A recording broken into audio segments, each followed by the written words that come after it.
Hello everyone, नमस्ते। Welcome back to classes by Babita Gupta Hawks educational institute. अगर आपने मेरे चैनल को सब्सक्राइब नहीं किया है तो सब्सक्राइब ज़रूर कीजिए, शेयर कीजिए, दूसरों के साथ भी नॉलेज को ज़रूर बांटिए। तो देखिए, आज मैं आप लोगों के साथ में जो टॉपिक लेके आई हूँ, कितना इंपॉर्टेंट टॉपिक है आप देख सकते हैं। और बाकी भी जो मैंने टॉपिक शेयर किए हैं आप लोगों के साथ में, वो सभी बच्चे जो एजुकेशन से जुड़े हैं सभी के लिए बहुत इंपॉर्टेंट है।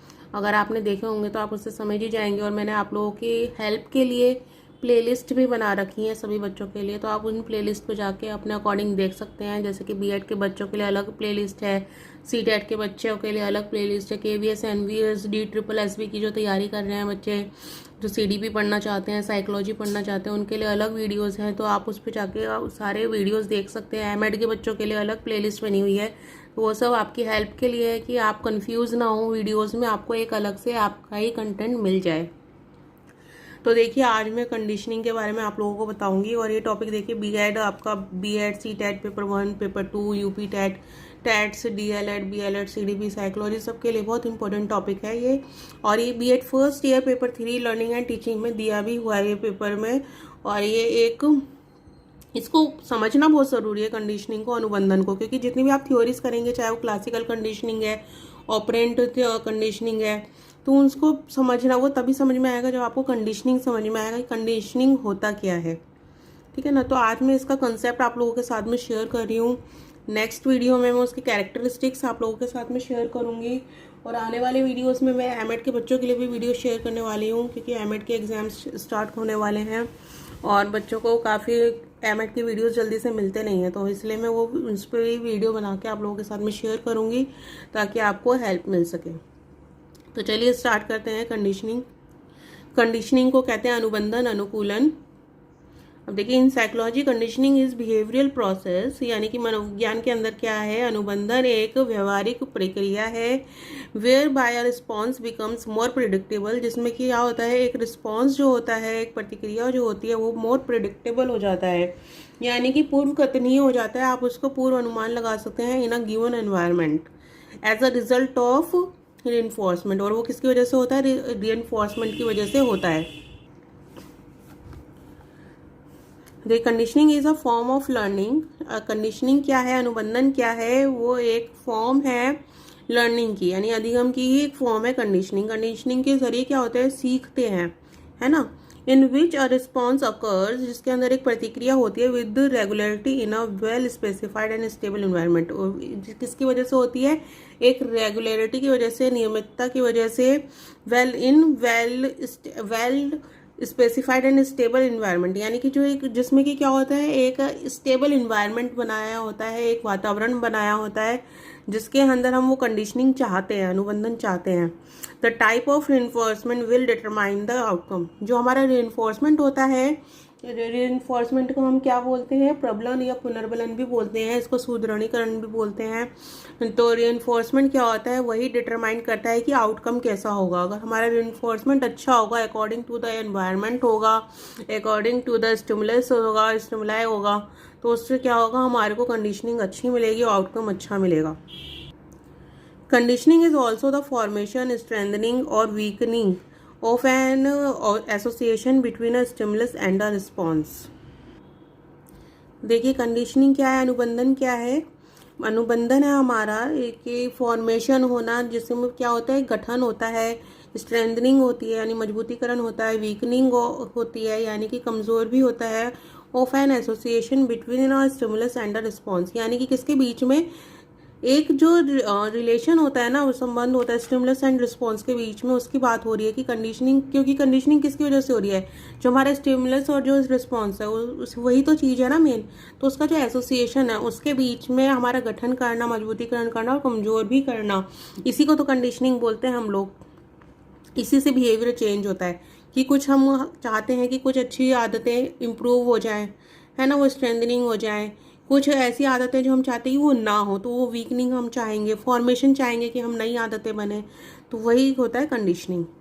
Conditioning is a learning process. Conditioning क्या है? एक अधिगम प्रक्रिया है in which an organism's behaviour becomes dependent, जिसमें किसी का भी बिहेवियर, ऑर्गेनिजम्स में देखिए कोई भी हो सकता है, कोई जानवर भी हो सकता है, कोई इंसान भी हो सकता है, उसका जो व्यवहार है वो किस पर डिपेंडेंट हो जाता है? On the occurrence of a stimulus, जो उसको स्टिमुलस मिलता है इन इट्स एनवायरनमेंट, जो उनके एनवायरनमेंट में उनको जो भी स्टिमुलस मिलता है उसके ऊपर वो क्या होता है? डिपेंडेंट होता है वो बिहेवियर।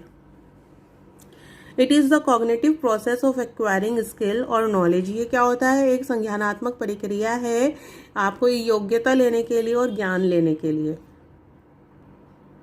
तो ये मैंने आप लोगों के साथ में कंसेप्ट शेयर किया है मैंने आप लोगों के साथ में कंडीशनिंग का, कि कंडीशनिंग होती क्या है, कंडीशनिंग के कैरेक्टरिस्टिक्स, फैक्टर्स मैं आप लोगों के साथ में शेयर करूंगी आने वाले वीडियोस में, इसलिए मेरे साथ बने रहिएगा। चैनल को सब्सक्राइब ज़रूर कीजिएगा, शेयर कीजिएगा। और देखिए इसके बाद में इसके डिफ़िकल्ट वर्ड्स भी हैं, जैसे कि मैं हमेशा शेयर करती हूँ आप लोगों के साथ में, तो वो भी मैं आप लोगों के साथ शेयर कर लेती हूँ एक बार। तो देखिए साइकोलॉजी का मतलब होता है मनोविज्ञान। बिहेवियरल का मतलब होता है व्यवहार संबंधी। रिस्पॉन्स का मतलब होता है प्रतिक्रिया। प्रेडिक्टेबल का मतलब होता है पूर्व कथनीय, पूर्व सूचनीय। रेनफोर्समेंट का मतलब होता है प्रबलन या पुनर्बलन। रेगुलरिटी का मतलब होता है नियमितता। डिटरमाइन का मतलब होता है तय करना या स्थिर करना। एसोसिएशन का मतलब होता है संबंध। फॉर्मेशन का मतलब होता है निर्माण या गठन करना। स्ट्रेंथनिंग का मतलब होता है मजबूत करना। वीकनिंग का मतलब होता है कमजोर करना। स्टिमुलस का मतलब होता है प्रोत्साहन, उत्तेजना या प्रेरणा। अक्रेंस का मतलब होता है प्राप्ति या उपस्थिति। कॉग्निटिव प्रोसेस का मतलब होता है संज्ञानात्मक प्रक्रिया। देखिए स्टार्ट करते हैं हम अनुबंधन की विशेषताएं, कैरेक्टरिस्टिक्स ऑफ कंडीशनिंग की होता क्या है। There are following characteristics of the conditioning. तो जो कौन से कैरेक्टरिस्टिक्स दिए गए हैं, विशेषताएं दी गई हैं, और इनकी विशेषताएं स्टार्ट करने से पहले कंडीशनिंग के बारे में जो मैंने आप लोगों को बताया था कि अनुबंधन होता क्या, अनुकूलन क्या होता है, उसको ज़रूर पढ़िएगा। और अभी इसका एक एग्जाम्पल भी मैं आप लोगों को दूंगी। तो पहले हम कैरेक्टरिस्टिक्स पढ़ लेते हैं। फर्स्ट है हमारा conditioning is use in the learning of behaviours and habits, यानी कि जो हमारे कंडीशनिंग है, जो अनुकूलन अनुबंधन हमारा होता है, वो किस लिए यूज़ किया जाता है? Use in the learning of behaviours and habits, जो हम नए व्यवहार और आदतें सीखते हैं उसके लिए हमारा कंडीशनिंग यूज़ किया जाता है। सेकेंड है it puts emphasis on modification of behaviour. तो ये किस पे जोर देता है? ये जोर देता है हमारा मॉडिफिकेशन ऑफ बिहेवियर में, ताकि जो हमारे जो बिहेवियर है, व्यवहार है, उसमें चेंज आ सके।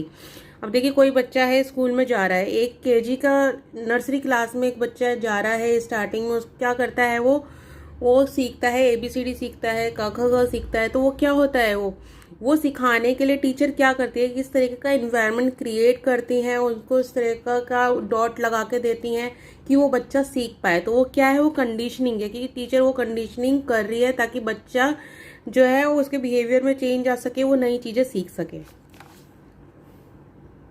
इसके बाद में थर्ड पॉइंट है हमारा it is based on stimulus and response relationship. It is based on stimulus and response relationship का मतलब क्या है? ये किस पे बेस्ड होता है, किस पे आधारित होता है? उत्तेजना और प्रतिक्रिया पर, यानी कि जो बच्चे को स्टिमुलस है वो सही दिया जाए ताकि उसका रिस्पॉन्स सही मिल सके, और अगर स्टिमुलस सही होगा तभी सही रिस्पॉन्स मिल पाएगा, अदरवाइज नहीं मिल पाएगा। इसका एक एग्जाम्पल के थ्रू मैं आप लोगों को क्लियर करती हूँ कि सपोज कि हम चाहते हैं कि एक बच्चा जो है वो अच्छे से सीख पाए, अच्छे से काम कर पाए, उसकी राइटिंग अच्छे से हो पाए। अगर एक बच्चे की राइटिंग गंदी है तो राइटिंग अच्छी हो पाए, उसके लिए टीचर उसको सिखाएगी कि लाइनों में लिखना है, पर वो बच्चा नहीं कर रहा कि लाइनों में करना है, वो बच्चा नहीं कर रहा, वो उस तरह रिस्पॉन्स नहीं दे रहा। तो टीचर क्या करेगी? टीचर कुछ ना कुछ उसके साथ में हो सकता है कि कुछ कलर्स रख दे कि अगर आपने लाइन में लिखा तो आपको कलर्स मिलेंगे, या फिर अगर आपने ये सही लाइनों में लिखा तो आपको कोई कैंडी मिलेगी, कोई टॉफ़ी मिलेगी। तो क्या होगा, वो बच्चा उस पर रिस्पॉन्स करेगा, वो उसको लाइनों में लिखने की पूरी कोशिश करेगा। तो क्या होगा, ये रिलेशनशिप होगी स्टिमुलस एंड रिस्पॉन्स के बीच में, यानी कि उत्तेजना और प्रतिक्रिया के बीच में ये रिलेशनशिप होगी, और इसी पे बेस्ड होता है हमारा कंडीशनिंग। फोर्थ पॉइंट हमारा it is a process of training जो ये हमारा है क्या है, एक प्रक्रिया है ट्रेनिंग की, प्रशिक्षण की, a person to do something, जिससे कि एक बच्चा, एक जो पर्सन है वो कुछ कर सके, कुछ नया सीख सके। तो ये क्या होता है, प्रशिक्षण होता है conditioning. Conditioning requires reinforcement for the conditioning of response, यानी कि कंडीशनिंग के लिए, अनुकूलन के लिए क्या ज़रूरी होता है, रिइंफोर्समेंट ज़रूरी होता है, पुनर्बलन जरूरी होता है। किस लिए, for the conditioning of response, जिससे कि हमें जो रिस्पॉन्स है वो अच्छे से मिल पाए। एक रेनफोर्समेंट बहुत ज़रूरी होता है। अभी जो मैंने कैंडी और उसकी बात की थी वो क्या है, वो एक रेनफोर्समेंट है जो बच्चे को मिल रहा है ताकि उसका रिस्पॉन्स अच्छा आ सके। इसके बाद में क्या है हमारा फोर्थ, और जो हमारा 6 पॉइंट है, तो 6 पॉइंट क्या है हमारा, in conditioning the learning of the behaviour depends on the strength of stimuli and response relationship, यानी कि जो कंडीशनिंग है वो क्या है, द लर्निंग ऑफ बिहेवियर, जो कंडीशनिंग के अंदर हम व्यवहार को सीखते हैं, तो वो किस पे डिपेंड करता है, वो डिपेंड करता है कि आपका जो स्टिमुलाई है, जो भी आप यूज़ कर रहे हैं, उत्तेजना यूज़ कर रहे हैं आप, वो कितना स्ट्रांग है। वो जितना स्ट्रांग होगा वो उसका रिस्पॉन्स उतना ही अच्छा होगा, और जितना अच्छा उसका उन दोनों का रिलेशनशिप होगा, बिहेवियर में चेंज भी उसी हिसाब से उतना ही अच्छा होगा। तो ये जो देखिए, जो मेन कंडीशनिंग में क्या चीज़ ज़रूरी है, स्टिमुलाई एंड रिस्पॉन्स। आपने देखा होगा जो कंडीशनिंग की मैंने आप लोगों के साथ में कंसेप्ट भी शेयर किया था, तो उसमें भी क्या था कि स्टिमुलाई और रिस्पॉन्स बहुत ज़रूरी है, कि सही अगर स्टिमुलाई होगा तभी हमें सही रिस्पॉन्स मिलेगा। तो ये रिलेशनशिप दोनों में होना बहुत ज़रूरी है। तो ये मैंने आज आप लोगों के साथ में विशेषताएं शेयर की हैं। अब इसके डिफ़िकल्ट वर्ड्स देख लेते हैं, जो कि मैं हमेशा शेयर करती हूँ, ताकि जो बच्चे हिंदी में भी पढ़ रहे हैं उनको नोट्स बनाने में कोई मुश्किल ना हो। और जो मेरे जितने भी वीडियोस हैं वो सभी इंग्लिश मीडियम बच्चों के लिए और हिंदी मीडियम बच्चों के लिए, दोनों के लिए हैं। तो और जो डिफ़िकल्ट वर्ड्स हैं वो इसीलिए होते हैं ताकि आप लोगों के डाउट्स क्लियर हो सके, वर्ड्स में आपको प्रॉब्लम ना हो, आप अपने अच्छे से नोट्स बना सकें। तो चलिए हम देखते हैं इसके डिफ़िकल्ट वर्ड्स। फर्स्ट है हमारा बिहेवियर एंड हैबिट्स, व्यवहार और आदतें। सेकंड है हमारा एम्फेसिस, जोर या बल। Third is modification of behaviour, व्यवहार में संशोधन। Fourth is stimulus and response, उत्तेजना और प्रतिक्रिया। ट्रेनिंग, ट्रेनिंग मीन्स प्रशिक्षण। रिइंफोर्समेंट, रिइंफोर्समेंट का मतलब होता है प्रबलन या पुनर्बलन। स्टिमुलाई, स्टिमुलाई का मतलब होता है उद्दीपन, प्रेरणा या उत्तेजनाओं। तो ये सब स्टिमुलाई का मतलब है। जो बच्चे हिंदी में पढ़ रहे हैं, हिंदी में नोट्स बना रहे हैं, उनके पास कोई भी बुक होगी, अगर उनमें कोई वर्ड जो है वो डिफरेंट होता है, उसमें मीनिंग डिफरेंट है, इनसे भी अलग है, तो आप कमेंट बॉक्स में लिख के मुझसे पूछ सकते हैं में। तो ये बहुत ही इम्पोर्टेंट टॉपिक है, इसको आप ज़रूर पढ़िए, समझिए। तो चलिए इसको देखते हैं हम। Difference between teaching and conditioning होता क्या है, शिक्षण और अनुबंधन। तो जो इसका फर्स्ट पॉइंट है, हमें फर्स्ट पॉइंट दिया हुआ है, teaching aims at the development of potentials and intellectual development, यानी कि जो टीचिंग है उसका एम क्या होता है, उसका एम होता है कि बच्चे का बौद्धिक विकास हो अच्छे से, और जो उसकी जो भी विकास की संभावनाएं हैं वो हम ज़्यादा से ज़्यादा कर पाएँ, है ना। तो ये टीचिंग का एम होता है कि बच्चा ज़्यादा से ज़्यादा सीख पाए और उसका बौद्धिक विकास हो पाए। इसके बाद में कंडीशनिंग, कंडीशनिंग क्या होता है, conditioning aims at modification of behaviour and learning habits, यानी कि जो कंडीशनिंग है, अनुबंधन है, उसका क्या एम होता है, उसका क्या लक्ष्य होता है। उसका लक्ष्य होता है कि जो बच्चे का व्यवहार है, जिसके ऊपर भी हम कंडीशनिंग कर रहे हैं, अनुबंधन कर रहे हैं, उसका जो व्यवहार है और जो उसकी आदतें हैं, उसके सीखने की आदतें, उसमें क्या हो, संशोधन हो, परिवर्तन हो। मॉडिफिकेशन का मतलब होता है परिवर्तन या संशोधन। इसके बाद में सेकंड पॉइंट है हमारा, the scope of teaching is much broader. अब देखिए, जैसा कि हम लोग जानते हैं जो टीचिंग का स्कोप है वो काफ़ी ब्रॉडर है, उसके अंदर सारी चीज़ें आती हैं आपका, जिसमें ऐसा नहीं है कि किसी भी एक लेवल पे हम आके छोड़ दें। टीचिंग के बहुत सारे लेवल्स होते हैं, टीचिंग लेवल भी मैंने आप लोगों के साथ में शेयर किए थे। तो वो क्या है कि वो एक ब्रॉडर एरिया है, उसको हम एक उसमें नहीं नाप सकते, कि एक कहते हैं ना, एक पैमाने पे नहीं नाप सकते कि बस इतना सा है। काफ़ी ब्रॉडर एरिया है जिसमें सारी चीज़ें इंक्लूड होती हैं।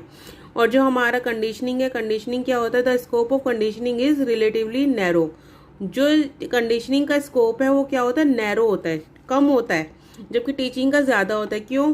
क्योंकि टीचिंग के अंदर तो सारी चीज़ें इंक्लूड है, बच्चे को सिखाना भी है, उसका मूल्यांकन भी करना है ना, उसका संशोधन भी करना है, सब कुछ करना है हमें। और कंडीशनिंग में क्या है, हम कंडीशनिंग में सिर्फ बिहेवियर मॉडिफिकेशन कर रहे हैं, एक जो व्यवहार है उसमें बदलाव ला रहे हैं। तो इसलिए क्या है, ये the scope of conditioning is relatively narrow. Third point is reinforcement in teaching is not necessary.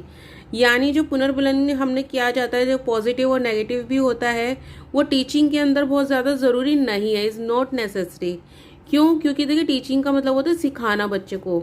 अब ये आप अगर एक टीचर लेक्चर मेथड से कुछ चीज़ को सिखा रही है बच्चों को, तो क्या है, उसमें रीइंफोर्समेंट की ज़रूरत ही नहीं है। वो एक टॉपिक को क्लियर करिए, चाहे वो डेमो से करिए, चाहे वो लेक्चर मेथड से करिए, किसी भी तरीके से करिए, वो एक टॉपिक को क्लियर करिए, तो उसमें रीइंफोर्समेंट की ज़रूरत नहीं पड़ी। और ये जो अनुबंधन है, अनुबंधन में क्या होता है, और हमारा कंडीशनिंग में reinforcement plays a vital role in the conditioning. यानी कि जो रीइंफोर्समेंट है, पुनर्बलन है, उसका बहुत ज़्यादा रोल है कंडीशनिंग के अंदर, है ना। तभी तो हम स्टिमुलस और रिस्पॉन्स की बात करते हैं इसमें।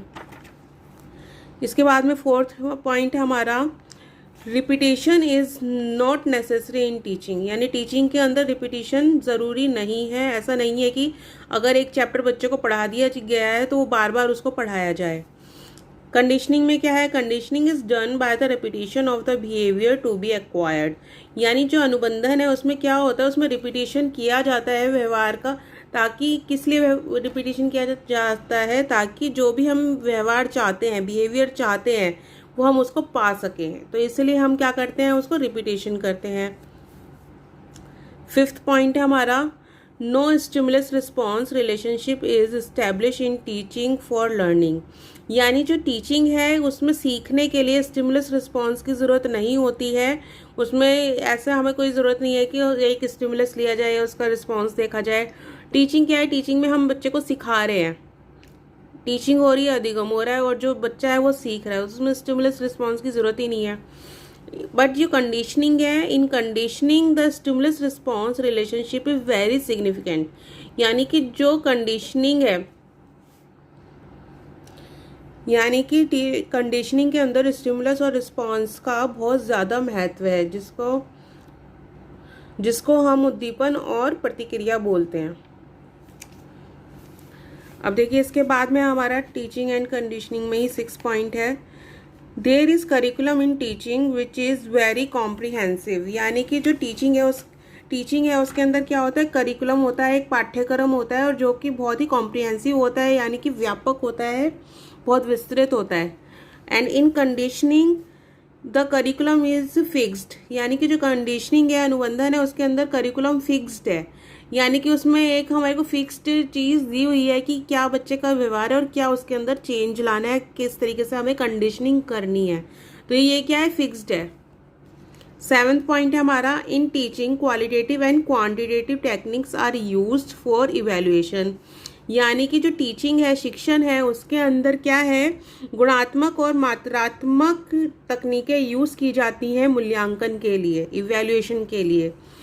और ये क्या है, कंडीशनिंग में क्या है, evaluation in conditioning is done on the basis of acquisition of behaviour और हैबिट। यानी कि जो इवैल्यूएशन है अनुबंधन में किस तरीके से किया जाता है, वो बेसिस पे किया जाता है कि जो बच्चे का व्यवहार है या जो भी आदत है उसमें क्या उसने अर्जन किया है, यानी क्या अधिग्रहण किया है। जो एक्विजिशन का मतलब होता है कि प्राप्त करना है, अधिग्रहण करना, कि उसने क्या सीखा है उस कंडीशनिंग से। इसके बाद में 8th पॉइंट है, teaching is a broader process with various levels. यानी कि टीचिंग क्या है, एक ब्रॉडर प्रोसेस है। अभी मैंने पिछले पॉइंट में भी बताया था कि टीचिंग क्या है, एक ब्रॉडर प्रोसेस है जिसमें क्या होते हैं, बहुत सारे लेवल्स होते हैं। और कंडीशनिंग क्या है, conditioning is considered as the lowest level of the entire process of teaching. यानी जो कंडीशनिंग है, अनुबंधन है, उसको सबसे निचले स्तर पर लिया जाता है शिक्षण के, और सबसे लोएस्ट लेवल होता है वो, जिसमें क्या होता है, हम व्यवहार को चेंज ही तो कर रहे हैं ना। तो ये क्या है, सबसे लोएस्ट लेवल है कंडीशनिंग, कि हम किसी बच्चे को सिखाने के लिए क्या कर रहे हैं, कंडीशनिंग कर रहे हैं, अनुबंधन कर रहे हैं। तो ये सबसे लोएस्ट लेवल है। तो ये 8 पॉइंट मैंने आप लोगों के साथ में शेयर किए हैं टीचिंग एंड कंडीशनिंग के। इसके अब डिफ़िकल्ट वर्ड्स देख लेते हैं, क्योंकि जो मेरे वीडियोस हैं वो इंग्लिश मीडियम बच्चे भी देखते हैं, हिंदी मीडियम बच्चे भी देखते हैं, तो ये सभी के लिए है और इसलिए मैं डिफ़िकल्ट वर्ड्स भी शेयर करती हूँ लास्ट में। तो देखिए इसमें फर्स्ट है पोटेंशियल। पोटेंशियल का मतलब होता है संभावना। सेकंड है इंटेलेक्चुअल डेवलपमेंट यानी बौद्धिक विकास। थर्ड है मॉडिफिकेशन। मॉडिफिकेशन मतलब परिवर्तन या संशोधन। रीइंफोर्समेंट। रीइंफोर्समेंट का मतलब प्रबलन या पुनर्बलन। इवैल्यूएशन। इवैल्यूएशन का मतलब होता है मूल्यांकन। कॉम्प्रिहेंसिव। कॉम्प्रिहेंसिव का मतलब होता है विस्तृत या व्यापक। क्वालिटेटिव एंड क्वांटिटेटिव गुणात्मक या मात्रात्मक। एक्विजिशन। एक्विजिशन का मतलब होता है अधिग्रहण या प्राप्ति या अर्जन। ये तीनों में जो भी अर्थ हो सकते थे वो लिख दिए हैं यहाँ पे। तो आई होप कि आप लोगों को ये टॉपिक क्लियर हुआ होगा। ये डिफ़िकल्ट वर्ड्स जो मैं टॉपिक शेयर करती हूँ उसी में से होते हैं, तो आप इसको अच्छे से देखिए, पढ़िए, समझिए। अगर आपको कोई डिफ़िकल्टी लगती है तो आप कमेंट बॉक्स में लिख के पूछ सकते हैं और मेरे साथ बने रहिएगा। और जल्दी एक नए वीडियो के साथ आपके साथ आऊँगी, मैं मिलूँगी आप लोगों से। और मेरे चैनल को सब्सक्राइब ज़रूर कीजिएगा, शेयर कीजिएगा और दूसरों के साथ भी नॉलेज को ज़रूर बांटिएगा। तो मिलते हैं जल्द ही। थैंक यू, धन्यवाद।